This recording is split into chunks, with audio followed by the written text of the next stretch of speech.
கூட அரசியல் புரசலாக கதை அடிபடுகிறது. இந்தியா அழுத்தம் கொடுத்து கொண்டிருக்கிறது. இந்த வருடத்துக்குள் இந்த வடமாகாண முதலமைச்சர் தேர்தல் திடீரென்று நடைபெறும் என்றும் கூறப்படுகிறது. குடும்பத்தை கூட இழுத்து சில இடங்களிலே அவருடைய தன்னுடைய பாணியிலே சில அநாகரிகமான வார்த்தைகள், அநாகரிகமான சில சொற்கள், அநாகரிகமாக கொச்சையிலே வார்த்தைகளை பேசி அவர்கள் கந்தையா பாஸ்கரனை ஒரு வழிக்கு கொண்டு வந்திருப்பதாக தெரியப்படுகிறது. தமிழரசு கட்சியின் ஆதரவிலே சார்பிலே சுமந்திரன் அவர்கள்தான் வேட்பாளராக வருவார் என்பதும், நிச்சயமாக அவர் வந்தாராக இருந்தால் விழ வேண்டிய வாக்குகளும் விழாது. அர்ச்சுனா வெற்றி நிச்சயமே இல்லை. அர்ச்சுனாவுடைய பாணி, அர்ச்சுனாவை மக்கள் பாராளுமன்ற தேர்தலில் ஏதோ ஆதரித்து விட்டார்கள், வாக்கு விழுந்து விட்டது. அதன் பிற்பாடு பாராளுமன்றத்திலே குளறுகின்ற குளறுகள், அதைவிட அவர் நட்புகளை ராஜபக்ச குடும்பத்தோடு வைத்திருப்பது, அது சரிதவறு வேறு விடயம். இருந்தாலும் கூட தமிழ் தேசியத்தை விரும்புகின்றவர்கள், வடக்கிலே இருக்கின்றவர்கள், அவர்கள் விரும்ப மாட்டார்கள். நிச்சயமாக இளஞ்செழியன் ஐயா அவர்கள் தமிழரசு கட்சி சார்பாக வந்தாலோ, சைக்கிள் கட்சி சார்பாக வந்தாலோ, அர்ச்சுனா பக்கம் சார்பாக வந்தாலோ, என்பிபி பக்கம் சார்பாக வந்தாலும், யார் பக்கம் வந்தாலும் நிச்சயமாக அவர் வெல்வதற்கு சாத்தியக்கூறுகள் அதிகம் இருக்கின்றன.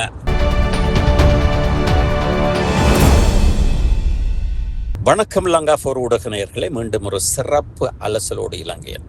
வடமாகாண முதலமைச்சர் தேர்தல், மாகாண முதலமைச்சர் தேர்தல், அது வடமாகாணத்திலே சூடுபிடித்திருப்பதை பார்க்கக்கூடியதாக இருக்கிறது. அது பிரச்சாரத்தில் அல்ல, நான் போட்டியிடுவதா நீ போட்டியிடுவதா நான் வெல்வதா என்பதை விட அடுத்தவர்கள் மீது சேறுபாரி பூசுவதில் ஒரு சில நிச்சயிக்கப்பட்ட, நிர்ணயிக்கப்பட்ட, விருப்பப்படுகின்ற அந்த வேட்பாளர்கள் பேசிக்கொண்டிருக்கின்றதும், அதே வேளையிலே அடுத்த கட்டத்திலே என்ன செய்யலாம் என்று வாக்காளர்களை சேர்ப்பதற்காக இப்பொழுதே அந்த திருவிழா வந்தால் சைவ சமயத்தவர்களுடைய விழாக்களிலே திருவிழா வரப்போகின்றது என்றால் சிறு பிள்ளையிலே நாங்கள் ஒரு 2-3 மாதத்துக்கு முதல் உண்டியலிலே பணம் சேர்க்க தொடக்கி விடுவோம்.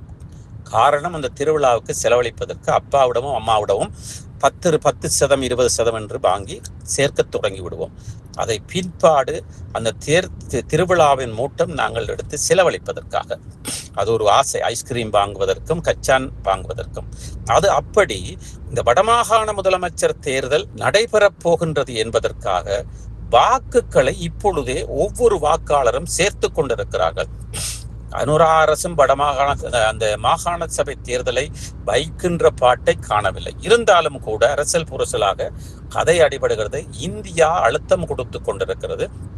இந்த வருடத்துக்குள் இந்த வடமாகாண முதலமைச்சர் தேர்தல் திடீரென்று நடைபெறும் என்றும் கூறப்படுகிறது. அந்த வகையிலே பார்க்கின்ற பொழுது அர்ச்சுனா அவர்கள் ஒரு பக்கத்திலே நான் தான் வடமாகாண முதலமைச்சர் ஆகிவிட்டேன் என்ற தொனியிலே பேசிக் கொண்டிருக்கிறார்.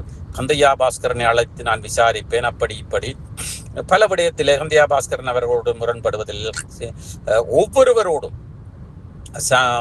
சுமந்திரன் அவர்களோடு முரண்படுவதில், ஸ்ரீதரன் அவர்களோடு முரண்படுவதில், சைக்கிள் கட்சி கஜேந்திரகுமார் பொன்னம்பலம் கஜேந்திரகுமாரோடு முரண்படுவதில், இப்படி பலரோடு முரண்படுவதிலும், அவர்கள் மீது பிழையை பிடிப்பதிலும், அவர்கள் மீது சேறுவாரி பூசுவதிலும், அவர்கள் அப்படி செய்தார்கள் இப்படி செய்தார்கள் என்று அவர்கள் கவிதையாக எழுதி பாடி மட்டை போட்டு பாடிக்கொண்டிருப்பதை நாங்கள் பார்க்கக்கூடியதாக இருக்கிறது. ரீச்சா விடயத்தை வைத்து பலவாறாக பாடிக்கொண்டு கந்தையா பாஸ்கரன் அவர்கள் வரக்கூடாது, வந்தால் சில வேளைகளில் தனக்கு போட்டியாக வென்று விடுவாரோ, பணத்தை வைத்து வென்று விடுவாரோ, இப்படி பல கோணத்திலே அவர் அந்த கந்தையா பாஸ்கரன் அவர்கள் வரக்கூடாது என்பதற்கு உறுதியாக இருந்து கொண்டிருக்கிறார். அதற்காக அவருடைய குடும்பத்தை கூட இழுத்து சில இடங்களிலே அவருடைய தன்னுடைய பாணியிலே சில அநாகரிகமான வார்த்தைகள், அநாகரிகமான சில சொற்கள், அநாகரிகமாக கொச்சையிலே வார்த்தைகளை பேசி அவர்கள் கந்தையா பாஸ்கரனை ஒரு வழிக்கு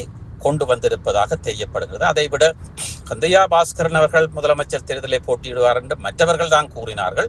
இருந்தாலும் அவர் ஒரு சில பேட்டிகளை கொடுத்ததிலிருந்து சிலர் அவர் வருவார் என்ற ஊகத்திலே அவருக்கு வரக்கூடாது என்பது போன்றவும் வரலாம் என்று போன்றும் முகநூல்களிலே பொது வெளித்தளங்களிலே பேசிக்கொண்டிருந்தார்கள். ஊடகங்கள் மற்றும் யூடியூப் சேனல்கள் இவை அனைத்தும் பேசிக்கொண்டிருந்த, இருந்தாலும் கூட கந்தையா பாஸ்கரனுக்கு ஒரு சேறுமுகமாக இருந்து கொண்டிருந்த விடயம் இறங்குமுகமாக ரீச்சாவில் நடந்த உணவு திருவிழாவிலே அது அவருடைய பக்கத்திலேயும் சில பிழைகள் இருக்கின்றன, வந்தவர்களுடைய பக்கத்திலேயும் பல பிழைகள் இருக்கின்றன. அந்த பிரச்சனை முடிந்ததன் பிற்பாடும் அவர் சில வார்த்தை பிரயோகங்களை பிரயோகித்துக் கொண்டிருக்கிறார். அது அவர் தன்னை அறியாமல் ஆத்திரத்தில் பேசுகின்ற விடயம். இருந்தாலும் அவருடைய வருங்கால ரீச்சாவினுடைய வருங்காலத்தை பாதிக்கும் என்பது எங்களுடைய கருத்து. அதற்காக நாங்கள் அந்த உணவு திருவிழா சரி தவறு, முந்தையா பாஸ்கரன் அவர்கள் முதலமைச்சராக வர வேண்டும் வரக்கூடாது என்பதை பற்றி நாங்கள் பின்பு வருவாராக இருந்தால் பேசலாம், இப்பொழுது பேச வேண்டாம். இருந்தாலும் கூட அடுத்ததாக சுமந்திரன் அவர்களை சற்று திட்டி தேவாங்கடித்து ஒவ்வொருத்தரும் சிறிதரனாக இருக்கட்டும், சிறிதரன் அணியாக இருக்கட்டும், அப்படி ஒரு சிலர் அந்த சுமந்திரன் அவர்கள் வரக்கூடாது என்ற தொழிலை பேசிக் கொண்டிருக்கிறார்கள். இருந்தாலும் கூட சுமந்திரன் அவர்கள் நான் வந்தே தீருவேன் என்று, நான் தான் முதலமைச்சர் என்று சிவஞானம் அவர்கள் கூட பேசியிருக்கிறார். நிச்சயமாக அந்த தமிழரசு கட்சியின் ஆதரவிலே சார்பிலே சுமந்திரன் அவர்கள்தான் வேட்பாளராக வருவார் என்பதும், நிச்சயமாக அவர் வந்தாராக இருந்தால் விழ வேண்டிய வாக்குகளும் விழாது, அதைவிட சிறிதரனுடைய ஆதரவாளர்களும் போட மாட்டார்கள் என்று நாங்கள் பார்க்கலாம். அவருக்கு வாக்களிப்பதாக இருந்தால் சாணக்கியனுடைய ஆதரவாளர்களும் சுமந்திரனுடைய ஆதரவாளர்கள் மாத்திரம்தான் வாக்களிப்பார்கள். சாணக்கியனுடைய ஆதரவாளர்கள் செல்லுபடியாகாது. வடமாகாணத்திலே அவருக்கு, கிழக்கு மாகாணத்திலே தான் அவருக்கு அதிகமாக வாக்கு வங்கிகள் இருக்கின்றன. இருந்தாலும் கூட அவர்கள் ஸ்ரீதரனை சரி செய்து இழுத்து கொண்டு வருவார்களாக இருந்தால் சில வேளைகளில் வெல்வதற்கு சாத்தியமர்கள். இருந்தாலும் கூட முதலமைச்சர் தேர்தலிலே முதலமைச்சராக வேட்பாளராக சுமந்திரன் அவர்கள் வருவாராக இருந்தால், போட்டியிடுவாராக இருந்தால் நிச்சயமாக இருக்கிற வாக்கு கூட அவர்களுக்கு விழாது. இருந்தாலும் கூட அடுத்ததாக கஜேந்திரகுமார் பொன்னம்பலம் அவர்களுடைய கட்சி அதுவும் ஒரு தனித்தன்மையோடு இருக்கிறது. யாழ்ப்பாணத்திலே இருக்கின்ற வடமாகாணத்திற்கு அதிகமானவர்கள் தமிழ் தேசியத்தை விரும்புகின்றவர்கள். அந்த வகையிலே கஜேந்திரகுமார் பொன்னம்பலத்துக்கும் ஒரு வாக்கு வங்கி இருக்கிறது. அதே வேளையிலே என்பிபி கட்சிக்கும் அதிகமாக வாக்கு இருந்து கொண்டிருக்கிறது. தமிழரசு கட்சியிலே அதிருப்தியாளர்கள், சைக்கிள் கட்சியிலே அதிருப்தியாளர்கள், அர்ச்சுனாவினுடைய அதிருப்தியாளர்கள், இப்படி பலர் இருக்கிறார்கள். அவர்கள் நிச்சயமாக அனுராவுடைய கட்சிக்குத்தான் நிச்சயமாக என்பிபிக்குத்தான் வாக்களிப்பார்கள். இருந்தாலும் யாழ்ப்பாணத்திலே இருக்கின்ற பாராளுமன்ற உறுப்பினர்கள் சந்திரசேகர் அவர்களிடத்திலே சில அதிருப்திகள் இருக்கிறது மக்களுக்கு. காரணம், சொன்ன வாக்குகளை காப்பாற்றவில்லை, பொய் சொல்லிவிட்டார்கள். அதாவது தாங்கள் பாராளுமன்ற தேர்தலிலே வெற்றி பெறுவதற்காக பல வாக்குறுதிகள் அளித்தார்கள், அதனை முடிக்கவில்லை. ஆரம்பித்து சில வாக்குறுதிகளை வைத்திருக்கிறார்கள், இதை முடிக்கவில்லை என்ற ஒரு குற்றச்சாட்டும் என்று ஒரு இருளும் தமிழ் மக்கள் மத்தியிலே, வடக்கு மக்கள் மத்தியிலே இருப்பதை நாங்கள் பார்க்கக்கூடியதாக இருக்கிறது. அந்த வகையிலே சற்று இறங்குமுகமாகவும் அவர்களுக்கு இருக்கலாம். இருந்தாலும் கூட அவர்களும் கபிலன் அவர்களை வடமாகாண முதலமைச்சராக தேர்தலிலே போட்டியிட வைத்தார்களாக இருந்தால் அவர்களும் நிச்சயமாக வெற்றி பெறுவது மிக மிக கடினம். அதைவிட என்பிபிக்கு ஆதரவு செலுத்தி எந்த தமிழ் தேசிய கட்சிகளோ தமிழ் கட்சிகளோ யாருமே வரமாட்டார்கள் என்பது ஆணித்தரமாக கூறக்கூடிய விடயம். அவர்கள் தனித்து நின்று வெல்ல வேண்டும். இருந்தாலும் அவர்களும் வெற்றி நிச்சயமில்லை. அர்ச்சுனா வெற்றி நிச்சயமே இல்லை. அர்ச்சுனாவுடைய பாணி, அர்ச்சுனாவை மக்கள் பாராளுமன்ற தேர்தலில் ஏதோ ஆதரித்து விட்டார்கள், வாக்கு விழுந்து விட்டது. அதன் பிற்பாடு பாராளுமன்றத்திலே குளறுகின்ற குளறுகள், அதைவிட அவர் நட்புகளை ராஜபக்ச குடும்பத்தோடு வைத்திருப்பது, அது சரிதவறு வேறு விடயம். இருந்தாலும் கூட தமிழ் தேசியத்தை விரும்புகின்றவர்கள், வடக்கிலே இருக்கின்றவர்கள், அவர்கள் விரும்ப மாட்டார்கள். ராஜபக்ச குடும்பத்தையே, எங்களுடைய இனத்தை அழித்த ஒரு குடும்பமாக அவர்கள் இப்பொழுதும் மனதிலே ஆறாத கரையாக, ஆறாத புண்ணாக, எரிந்து கொண்டிருக்கின்ற நெருப்பாக, எரிந்து கொண்டிருக்கின்ற வெடித்து எரிந்து கொண்டிருக்கின்ற இடிமலையாக தமிழ் மக்கள் அனைவரும் நினைத்து கொண்டிருக்கிறார்கள். மனதிலே அப்படி உறைய வைத்திருக்கிறது. அதே வேளையிலே அப்பொழுது இருந்து விடுதலை புலிகளை எதிர்த்தவர்கள் கூட இப்பொழுது அவர்கள் வரக்கூடாது என்ற ஒரு துணியோடு இருக்கின்ற பொழுது அர்ச்சுனா அவர்கள் நாமல் ராஜபக்ச அவர்களோடும் ராஜபக்ச குடும்பத்தோடும் ஒட்டுறவோடு இருப்பது அவருக்கு ஒரு சரிவாக இறங்குமுகமாக இருக்கிறது. அவர் வருவார் என்பதில் நிச்சயமாக வரமாட்டார் என்பதில் நாங்கள் உறுதியாக இருக்கின்றோம். அவர் வந்தாலும் எங்களுக்கு பிரச்சனை இல்லை, வராமல் விட்டாலும் பிரச்சனை இல்லை.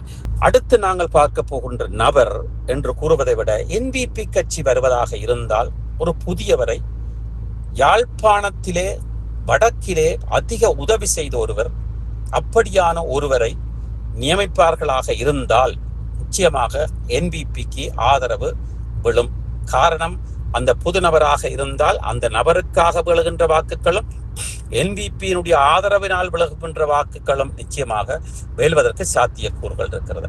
அதை விட ஆரம்ப காலத்திலிருந்து இந்த கெட்போட்ட மழை என்று கூறுவார்கள், விட்டு விட்டு பெய்யும். அப்படி ஒருவருடைய பெயர் உச்சரிக்கப்பட்டு கொண்டிருக்கிறது. இளம் செழியன் ஐயா அவர்கள், அதாவது மேல் நீதிமன்ற இளைப்பாறிய நீதிபதி இளஞ்செழியன் ஐயா அவர்கள்.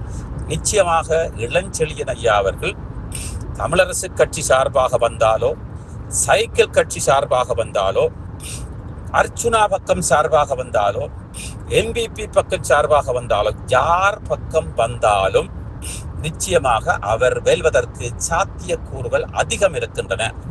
மக்களுடைய பெற்றன் அவருடைய அந்த நடந்து வந்த காலத்தில் அவர் செய்த சேவைகள், சில செம்மணி புதைகுழி விவகாரத்தில் சில கரைகள் வதந்திகள் இருந்தாலும் கூட அவருடைய கரம் சுத்தமான கரம் என்று நம்பப்படுகிறது, கூறப்படுகிறது.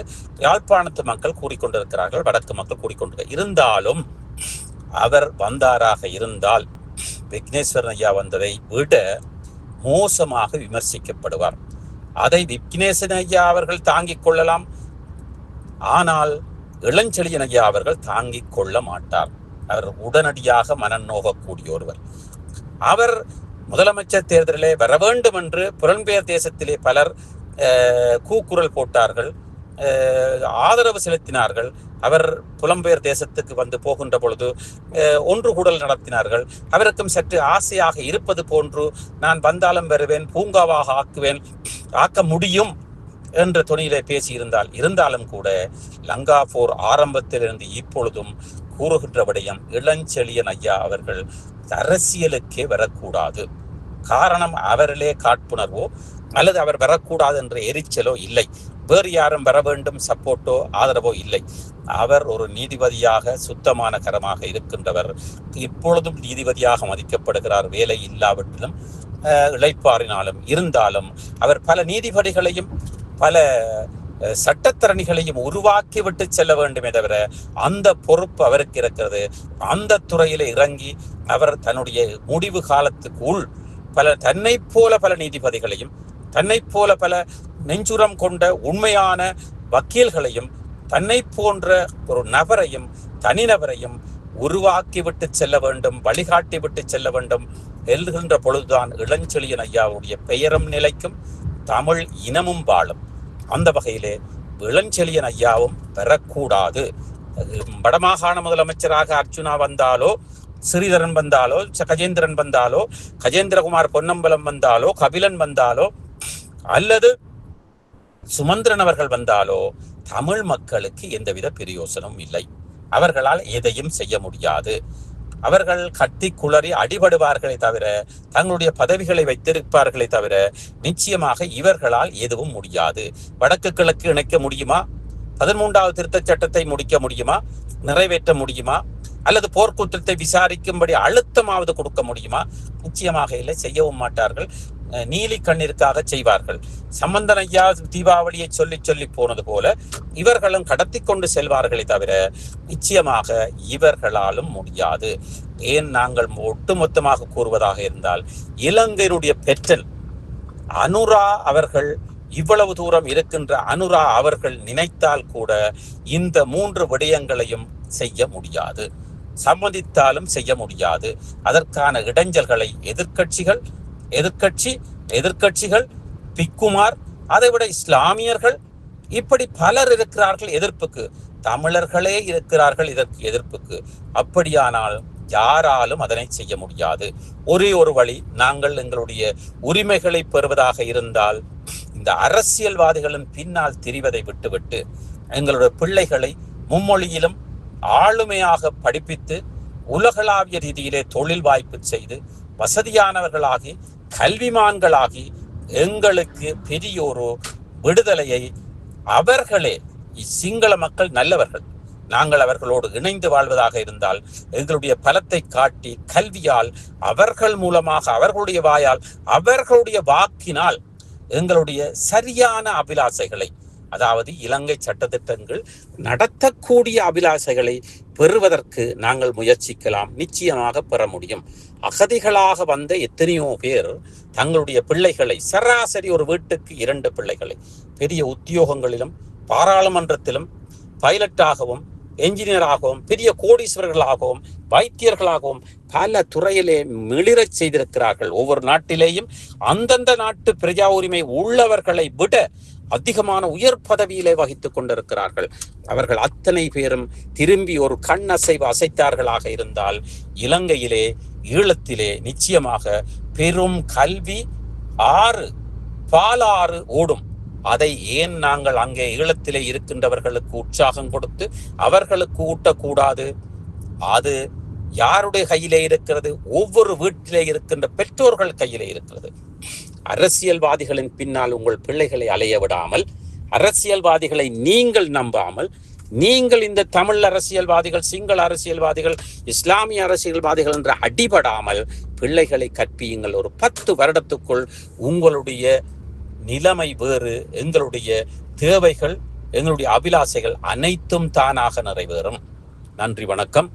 லங்கா ஃபார் ஊடகம், இலங்கையன். சுவிட்சர்லாந்தில் வீடு வாங்க போறீங்க, இல்லை ஆல்ரெடி உங்களுக்கு அங்கே வீடு இருக்குன்னா இந்த வீடியோ உங்களுக்காக தான். ஸோ ஸ்கிப் பண்ணாமல் ஃபுல்லாக பாருங்க. ஒரு மனிதனுக்கு வீடு அப்படிங்கிறது ரொம்பவே அத்தியாவசிய தேவை. அத்தியாவசிய தேவைகளில் முக்கியமான பங்கு வகிக்கிறதே இந்த வீடு தான். ஸோ அப்படி வீடு வாங்குறது, விற்கிறது, இது சம்பந்தமா உங்களுக்கு இருக்கிற நிறைய ப்ராப்ளத்துக்கு சொல்யூஷன் தர ஒரே இடம் தான் உங்கள் செல்வாசக். Your future our vision. இப்போ சுவிட்சர்லாந்துல வீட்டோட வட்டி விகிதத்துல நல்ல மாற்றம் வந்திருக்கு, நிறைய குறைஞ்சிருக்கு. ஸோ நீங்க ஏதாவது அக்ரிமெண்ட் போட்டு வச்சிருக்கீங்கன்னா இப்பவே அதை ரெனிவல் பண்ணி மாற்றி வச்சுக்கிட்டீங்கன்னா உங்களுக்கு நிறைய ப்ராஃபிட்ஸ் இருக்கும். ஸோ இது சம்பந்தமா உங்களுக்கு ஏதாவது அப்டேட்ஸ் வேணும், இந்த மாற்றத்துல உங்களுக்கு ஏதாவது டவுட் இருக்கு அப்படின்னா மறக்காம ஸ்கிரீன்ல தெரிய நம்பர் கால் பண்ணுங்க. சுவிட்சர்லாந்துல நீங்க வீடு வாங்கணும், இல்ல வீடு விற்கணும், அந்த மாதிரி ஏதாவது உங்களுக்கு தேவைகள் இருந்தா மறக்காம எங்களை கான்டாக்ட் பண்ணுங்க. உங்களோட எல்லா தேவைகளையும் உங்க ஃபேமிலியில ஒரு மெம்பரா இருந்து நாங்க பார்த்து பண்ணி கொடுப்போம். இது உங்கள் செல்வாசக். இச்செய்திகளுக்கு பிரதான அனுசரணை செல்வாசோக் இமோபிலியன், சுவிஸ் நாட்டில் முன்னணி நிறுவனம்.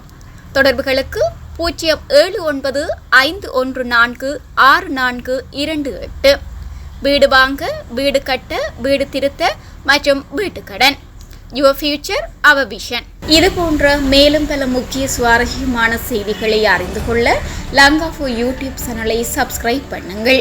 எமது செய்திகள் உடனடியாக கிடைக்க பெல் பட்டனை அழுத்துங்கள். அத்தோடு எமது செய்திகளை மற்றவர்களும் பார்வையிட ஷேர் செய்யுங்கள். நன்றி.